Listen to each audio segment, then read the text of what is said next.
मेरे बच्चे के साथ सिर्फ इसलिए हो पाया है क्योंकि ये हीर की मदद कर रही थी। मैं समझ सकती हूँ कि ये सिर्फ एक हादसा था, किसी ने जानबूझकर कुछ भी नहीं किया, लेकिन आप लोग ये क्यों नहीं समझ रहे हैं कि इस हादसे की वजह से मेरे बेटे की जिंदगी बर्बाद हो गई है।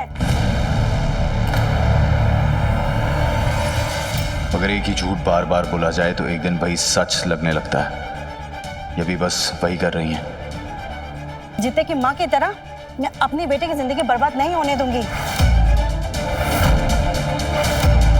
जैसे जीते की माँ अपनी औलाद को लेकर दर दर भटकी, मैं अपनी बेटी को भटकने नहीं दूंगी। आप शायद अपने पापा जैसे बन जाओ, लेकिन मैं अपनी बेटी की किस्मत आपकी मम्मी के जैसे बिल्कुल नहीं होने दूंगी।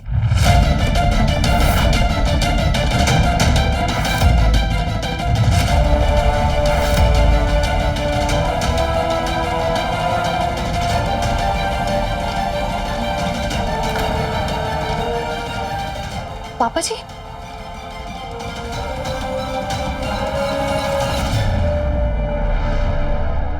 उसके पीछे जाकर क्या करेगा अब? जो कांड तूने करना था वो तो तूने कर दिया। सारी जिंदगी लोग मुझ पर उंगलियां उठाते रहे, ताने मारते रहे। चल मेरी तो हरकतें ही वैसी थी और तू सबके लिए बीबा मुंडा बना पड़ा था। पर देख, तूने भी दिखाई दिया, अंदर से सारे मर्द एक जैसे ही होते हैं।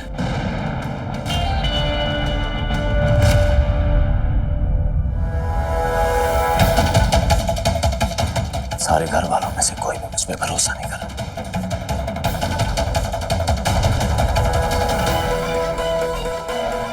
कोई तुझ पर भरोसा नहीं करेगा जीते, और जल्द ही तू खुद भी यही सोचने लगेगा कि यशिका सच कह रही है। और कोई लड़का मेरी बेटी की जिंदगी बर्बाद करके मुकर जाए ना, ये मैं बिल्कुल बर्दाश्त नहीं करूंगी। शर्म नहीं आई आपके बेटे को?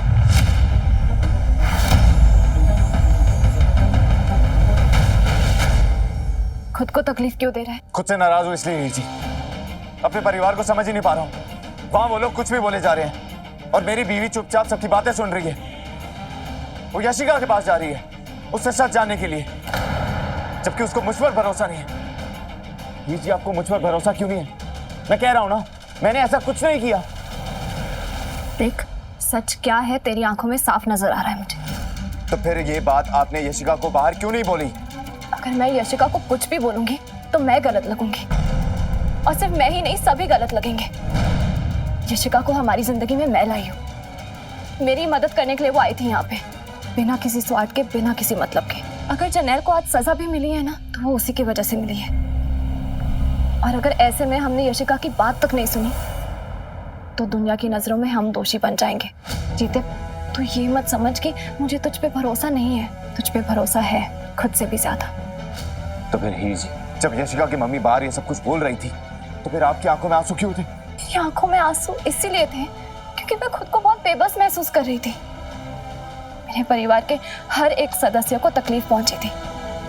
सब कितने परेशान थे और मैं कुछ नहीं कर पाई क्योंकि आंटी जी के किसी भी सवाल का जवाब नहीं था मेरे पास, और अब भी नहीं है। लेकिन जीते, मैं जवाब ढूंढूंगी, हम जवाब ढूंढेंगे, लेकिन कुछ भी करके मैं तुझे बेकसूर साबित करके रहूंगी।